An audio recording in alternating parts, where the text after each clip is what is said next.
लेकिन 1% वो जो नकारात्मक पक्ष है हमारा, जिसे हम खुद एक्सेप्ट नहीं करते हैं।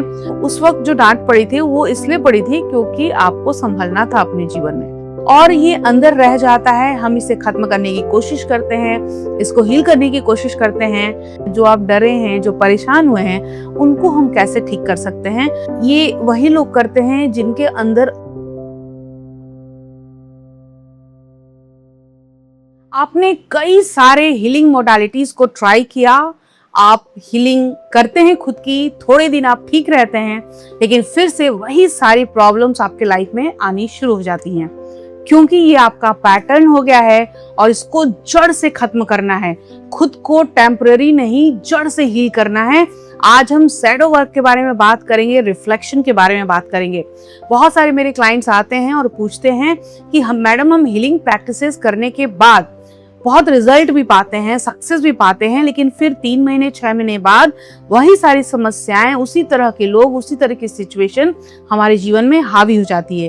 ये इसलिए होता है क्योंकि आपने हीलिंग तो की है, लेकिन जड़ से उसे आपने खत्म नहीं किया है, जिसके बारे में आज हम बातें करेंगे। इस वीडियो को एंड तक देखिएगा, क्योंकि शैडो वर्क क्या है, ये रिफ्लेक्शन क्या है, और कैसे आप अपने जीवन की सारी समस्याओं को इस शैडो वर्क से ठीक कर सकते हैं। तो सबसे पहला इस कंसेप्ट को समझना है कि शैडो वर्क क्या है। शैडो का मतलब होता है परछाई, छाया। आपने देखा होगा, आप जब चलते हैं और रोशनी में चलते हैं तो आपके पीछे पीछे आपकी परछाई चलती है, आप उसकी तरफ ध्यान नहीं देते हैं। ठीक इसी तरह से हमारा जो ये अस्तित्व है, हमारा जो व्यक्तित्व है, उसके 2 रूप होते हैं। हर चीज के 2 रूप हैं, ये आप जानते हैं। हर चीज की पॉजिटिव साइड होती है और नेगेटिव साइड भी होती है। दिन और रात दोनों मिलकर ही इस सृष्टि का नियम पालन करते हैं। ठीक इसी तरह से हमारे अंदर भी 2 तरह का व्यक्तित्व होता है। एक है सकारात्मक, जो सबके सामने दिखाई देता है। दूसरा जो नकारात्मक पक्ष है, जो हमारे अंदर रह जाता है, और ये अंदर रह जाता है। हम इसे खत्म करने की कोशिश करते हैं, इसको हील करने की कोशिश करते हैं, और हम दुनिया के सामने, अपने परिवार के सामने, सबके सामने, इनफैक्ट खुद के सामने भी अच्छा प्रस्तुत होने की कोशिश करते हैं, होते भी हैं। हम 99% सारी चीजों को अचीव कर लेते हैं, लेकिन 1% वो जो नकारात्मक पक्ष है हमारा, जिसे हम खुद एक्सेप्ट नहीं करते हैं, वही सारी चीजें हमारे जीवन में परेशानियां खड़ी करती हैं। शायद आप इससे आगाह नहीं होंगे, लेकिन ये कैसे आता है, आखिर आता कैसे है? ये हमारे पेरेंटिंग पक्ष से आता है, ये हमारे चाइल्डहुड ट्रॉमा से आता है।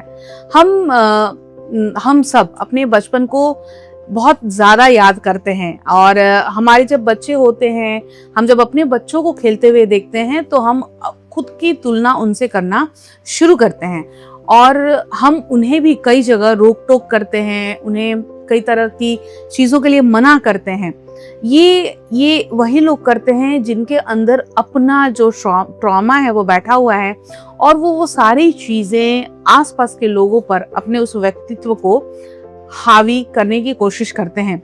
आपके घर में या आपके आसपास, आपके ऑफिस में ऐसे लोग होंगे जो दिन भर आपको रोक टोक करते हैं और आपको मतलब अलग तरीके से प्रेशर बनाने की कोशिश करते हैं आप पर, और आपके किसी भी काम से वो खुश नहीं होते, कोई ना कोई गलतियां निकालते हैं।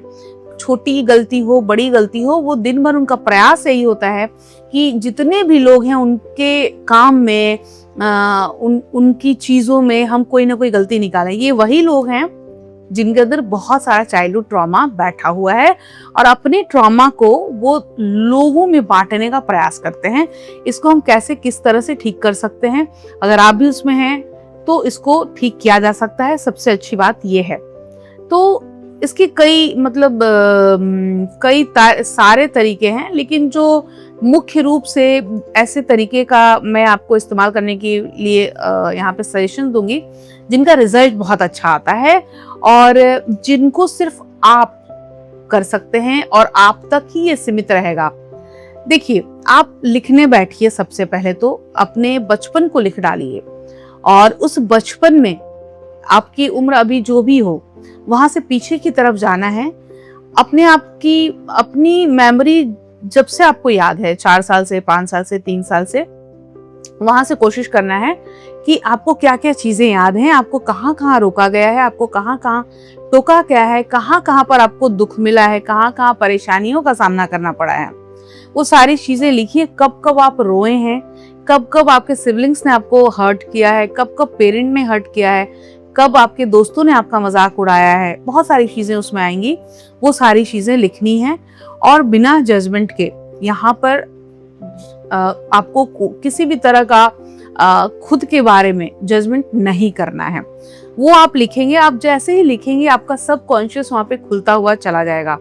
आपको पता भी नहीं चलेगा कि कौन सी ऐसी छोटी छोटी चीजें हैं जिसने आपको परेशान कर रखा है, और वो अभी नहीं, वो बचपन से आपने कैरी किया हुआ है, वो आपके बैगेज बने हुए हैं जिन बैगेज को लेकर आप चल रहे हैं।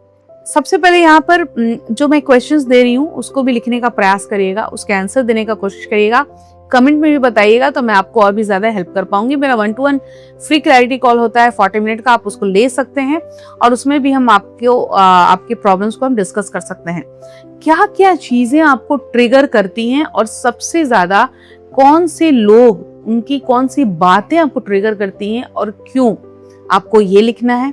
उसके बाद आपको लिखना है कि जब जब आपको रिजेक्शन मिला है, आपको रिजेक्ट किया गया है, छोटी चीजों में भी हो सकता है, बड़ी चीजों में भी हो सकता है, वो क्यों किया गया है और वो आपको कब बुरा लगा है, क्यों बुरा लगा है, वो सारी चीजें भी लिखनी है। तीसरा आपको लिखना है कि आपके बचपन का जो डर है, जो आप पापा से डरते हैं, अपने नाना जी से डरते हैं, किसी से भी जो डर और भय है, वो डर कब हुआ, कब किसी ने आपको मारा, कब किसी ने आपको बहुत जोर से डांटा और आप रोने लगे और तभी से उस व्यक्ति से, उस तरह की सिचुएशन से आप डरते आ रहे हैं, वो आपको लिखना है, याद करना है। इस तरह से आपके जो अंदर के पैटर्न्स हैं, जो हिडन पैटर्न्स हैं, वो आपको खुद से समझ में आएगा। उसके बाद मैं हमेशा अपने सबकॉन्शियस रीप्रोग्रामिंग मास्टरी सेशन में, अब जो मैं हीलिंग सेशन देती हूँ उसमें उनको, अपने स्टूडेंट्स को मैं बचपन में ले जाती हूँ और बचपन में जाकर हम वहां पर जीवंत रूप से अपनी मेमोरीज को याद करते हैं। फिर धीरे धीरे जो ट्रॉमा है उसको हम खत्म करने का प्रयास करते हैं, उसको जिंदगी से निकाल देते हैं। आप ये खुद भी कर सकते हैं और अगर आपकी इच्छा होगी तो मैं भी आपके लिए यहाँ पर सपोर्ट कर सकती हूँ। तो आपको रिकनेक्ट करना है अपने यंगर सेल्फ से। अगर आपने अपना फोटो एल्बम में देखा है, पेरेंट्स के एल्बम में देखा है, वहाँ अपने चेहरे को याद करिएगा। और अगर आपको अपनी यादें, घर की जहाँ की भी यादें हैं, वो पुराने घर की वो याद है, तो उस चेहरे को याद करना है, अपने आप को वहाँ पर देखना है और उस बचपन से अपने आप को, अपने इनर चाइल्ड से कनेक्ट करना है कि, और उसकी रीपेरेंटिंग करनी है। पेरेंटिंग तो ऑलरेडी हो चुकी है जिसे हम बदल नहीं सकते हैं, हमारे पेरेंट्स को हम नहीं बदल सकते हैं, उनके तरीकों को हम नहीं बदल सकते हैं, उनके स्वभाव को नहीं बदल सकते हैं, लेकिन हम अपनी रीपेरेंटिंग करेंगे कि जिन जिन चीज़ों की कमियां हुई हैं, आपको महसूस हुई हैं, जो आप डरे हैं, जो परेशान हुए हैं, उनको हम कैसे ठीक कर सकते हैं। जैसे हम अपने बच्चों को वो सारी सुविधाएं देने की कोशिश करते हैं, वो प्रेम देने की कोशिश करते हैं जो हमें नहीं मिला है, वो सपोर्ट देने की कोशिश करते हैं जो हमें नहीं मिला है, सेम उसी तरह से आप अपने आप को, जो आपको नहीं मिला है, वो देने का प्रयास करें, उससे कनेक्शन बनाएं और अपने इनर चाइल्ड को फिर से जिंदा करें सकारात्मक ऊर्जा में, है ना। और वो जितनी भी पेन है उनको, जैसे ही आप फिर से अपने इनर चाइल्ड से कनेक्ट होंगे, वो पेन खुद ब खुद वहां पे खत्म होता आपको दिखाई देगा। और फिर देखिएगा कि आपका जो यंगर सेल्फ उभर कर आएगा, वो इतना सुंदर, आपका बचपना, वो चीजें बाहर आएंगी और आप अपनी जिंदगी को बहुत अच्छे तरीके से एंजॉय करते हुए दिखाई देंगे। ये कैसे होगा? आंखें बंद करनी है। मेरे सेशन को अगर आप अटेंड करना चाहें तो प्लीज करिएगा, बहुत अच्छे तरीके से वहां पर इनर चाइल्ड या शैडो वर्क मैं करवाती हूँ। तो आंखें बंद करनी है, 3-4 गहरी सांसें लेनी है, अपने बचपन को याद करना है, उन ट्रॉमास को याद करना है जो आपने पहले लिखा हुआ है। फिर वहां पर जाकर उन सिचुएशंस को खत्म करना है, रिजॉल्व करना है उस प्रॉब्लम को, और वहां पे ये देखना है कि वो जो चीजें हुई हैं उससे आपने क्या लेसन लिया है और वो सारी चीजें आपके जीवन में आज किस तरह से फायदेमंद है। कई बार हम, जैसे मान लो फिसल के गिरे हों और डांट पड़ी है, तो वो डांट इसलिए पड़ी है, जो भय आपके अंदर अभी भी है, इसलिए बच्चे फिसल कर गिरते हैं तो आप उनकी तरफ दौड़ते हुए जाते हैं और उन्हें भी समझाते हैं। या पहले से उन्हें बार बार सचेत करते हैं। तो उस वक्त जो डांट पड़ी थी वो इसलिए पड़ी थी क्योंकि आपको संभलना था अपने जीवन में, और वो एक बार आपको आपके पेरेंट ने संभाला है, फिर आप अपने जीवन में हर जगह पर खुद संभलते चले गए हैं। इस तरीके से अपने उस इनर चाइल्ड से बात करना है और वहाँ पे अपनी प्रॉब्लम्स को रिजॉल्व करना है, और जो कुछ चीज़ें हैं वो आपको यहाँ पे बोलनी है कि I accept all parts of me, I am worthy of love and healing. ये आपको रोज नियमतः, मैं तो कहूँगी 365 दिन करिए कि आप खुद को एक्सेप्ट करते हैं, आप प्यार के काबिल हैं, आप सक्सेस के काबिल हैं, आपकी जीवन में सारी खुशियाँ आएंगी जिसके आप हकदार हैं। अब उसके बाद कुछ और चीज़ें हैं जो नियमित रूप से आपको करना है, फिर आप देखिएगा कैसे 7 से 8 दिन में आपकी हीलिंग हो जाएगी और फिर आप एक डिफरेंट पर्सनालिटी के रूप में उभरेंगे, और जो चीज़ें अटकी पड़ी हैं, अधूरी सी चीज़ें हैं, वो सब ठीक होना शुरू हो जाएगा। अपना इंटेंशन सेट करना है सोते समय, और वहाँ पर आपको रात में अपने सबकॉन्शियस को मैसेज देना है कि आप बहुत खुश हैं और आपका इनर चाइल्ड बहुत खुश है, आप अपनी ज़िंदगी को बहुत एंजॉय कर रहे हैं, लाइफ में कोई परेशानियां है नहीं, जो शिकायतें हैं वो खत्म हो चुकी हैं। इसके बाद जो प्रैक्टिसेस करनी है वो भी मैं बता देती हूँ। चक्रा हीलिंग डेली करिए, मेरे बहुत सारी वीडियोस चक्रा हीलिंग पे मैंने बनाया हुआ है, उसको आप देखिए और प्रैक्टिस करिए। चक्रा हीलिंग अगर 2 टाइम कर सकते हैं तो करिए, नहीं तो एक बार तो जरूर करना है।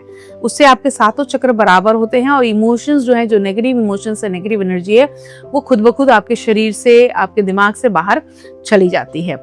जितने भी सप्रेस्ड इमोशन है, अगर आपको बहुत ज्यादा गुस्सा आता है, जैसे मेरा गुस्सा का पैटर्न था जिसे मैंने बहुत अच्छे तरीके से समझा, एक्सेप्ट किया। मैं पहले अपने गुस्से को एक्सेप्ट नहीं कर पाती थी, मुझे लगता था यार मैं इतना गुस्सा कैसे करती हूँ, इतना गुस्सा मुझे क्यों आ जाता है। लोग तो परेशान होते ही थे, मैं खुद बहुत ज्यादा होती थी, क्योंकि गुस्से के वक्त किसी को डांटा, बोला, बच्चों को, फिर उसके बाद रिग्रेट फील होता था कि क्यों कर दिया। तो इस गुस्से को मैंने जब जैसे एक्सेप्ट किया कि हाँ ये मेरे अंदर का, जैसे मेरे अंदर इतनी काइंडनेस है, इतनी हम्बल हूँ, बहुत सारी चीज़ें हैं जो बहुत अच्छी, इतनी लविंग हूँ, केयरिंग हूँ, उसके साथ एंगर भी है। तो मैंने जैसे एक्सेप्ट किया, ये एंगर धीरे धीरे धीरे धीरे मेरे अंदर का खत्म हो गया। और अभी भी जहाँ पर गलत चीज़ें होती हैं वहाँ गुस्सा आता है, तो उससे मुझे कोई भी परहेज नहीं है, वहाँ पर मेरा कोई भी शैडो नेगेटिव नहीं है मेरे लिए। तो खुद को एक्सेप्ट करना है अपनी चीज़ों को। अगर आपके अंदर भी कोई ऐसा पैटर्न है जो बार बार आता है तो ठीक है, हम इंसान हैं, हम ज़रूरी नहीं कि 100% हमारे अंदर सिर्फ पॉजिटिविटी ही हो, कभी कभी हम नेगेटिव भी हो सकते हैं। प्रॉब्लम तब आता है जब हम अपने ही अवगुणों को एक्सेप्ट नहीं करते हैं और हम खुद से लड़ाई करते हैं। तो वो जो लड़ाई है वो हमारे जीवन में गलत तरीके से, मतलब हमारे सिचुएशंस को खराब करती हैं, रिश्तों को खराब करती हैं। इस अपने अंदर की इन कमियों को, ये जो शैडो है, जो नेगेटिविटी है हमारे अंदर की, उसके साथ इंटीग्रेट करना है, उसको खत्म नहीं करना है। क्योंकि संभव है कि वो कमियां हमारे अंदर होंगी। जैसे मैं खुद का ख्याल नहीं रखती थी, कभी भी नहीं रखा है, अपने हेल्थ का कभी भी ध्यान नहीं रखा है, दूसरों का बहुत रखा है, और दूसरों का इतना रखा है और खुद का बिल्कुल भी नहीं रखा है। तो ये मेरे अंदर का एक शैडो था कि शुरू से कहा गया है, जैसे पेरेंटिंग जो थी कि घर में सबका ध्यान रखो, अपने सिबलिंग्स का ध्यान रखो, उनको देखो, उनको देखो, उनको देखो, किसी ने नहीं कहा कि खुद को भी देखो। तो वो मेरे अंदर चीज बैठ गई थी कि खुद को मैं देखा ही नहीं करती थी, अपने हेल्थ को बहुत इग्नोर किया है, जिस वजह से बहुत सारे हेल्थ के इश्यूज हुए।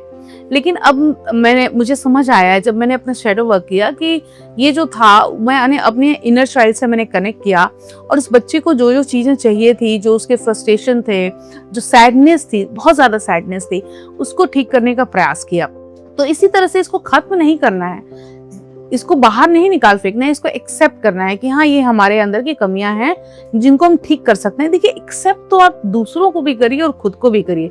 जब तक आप एक्सेप्ट नहीं करेंगे ना, सिचुएशन ठीक नहीं होगी, वो पैटर्न वापस आएंगे, और जैसे एक्सेप्ट करेंगे वो चीजें रिजॉल्व होकर आपके जीवन से खत्म हो जाती हैं। अपने अंदर के एंगर को, जैसे मैंने कहा, सैडनेस को मैंने एक्सेप्ट किया और फिर जीवन से मेरी सैडनेस गायब ही हो गई। अब तो मैं बस खुशियां मुझे मिलती हैं जीवन में, और बहुत मस्त रहती हूँ। मैं दिन भर काम करती हूँ, मुझे ऊर्जा मिलती है अपनी खुशियों से और अपने काम से, है ना। अपने बच्चों को बहुत प्यार करिए, उनको सपोर्ट करिए, क्योंकि जिस तरह से आपने अपनी जिंदगी को झेला है, या आपके अंदर वो शैडो वर्क की जरूरत है, इनर चाइल्ड हीलिंग की जरूरत है, आपके बच्चों को ना पड़े, क्योंकि उन्हें सपोर्ट की जरूरत है। वो बच्चे हैं, उनको पता नहीं है कि क्या सही है क्या गलत है। वो जो भी कर रहे हैं उनको समझना है, और उनको हर जगह मतलब सपोर्ट सिस्टम बनकर उनके लिए खड़ा रहना है, बहुत सारा प्यार मोहब्बत देना है, ताकि उनके अंदर किसी भी तरह की लैक की फीलिंग ना आए, क्योंकि लैक की फीलिंग ही बहुत ज़्यादा ट्रॉमा क्रिएट करती है। वो लैक ऑफ लव का हो सकता है, लैक ऑफ सपोर्ट का हो सकता है ना। तो ये जो शैडो वर्क है ये आत्मनिरीक्षण है। निरीक्षण का मतलब जांच पड़ताल करना। तो आपके अपने अंदर जाना है कि हमारे अंदर कौन सी ऐसी कमियां हैं जिनको हम ठीक कर सकते हैं, आत्मनिरीक्षण करना है। और जैसे निरीक्षण करते हैं हम अपनी खुद ब खुद हील हो जाते हैं, सारी चीजें अच्छी हो जाती हैं।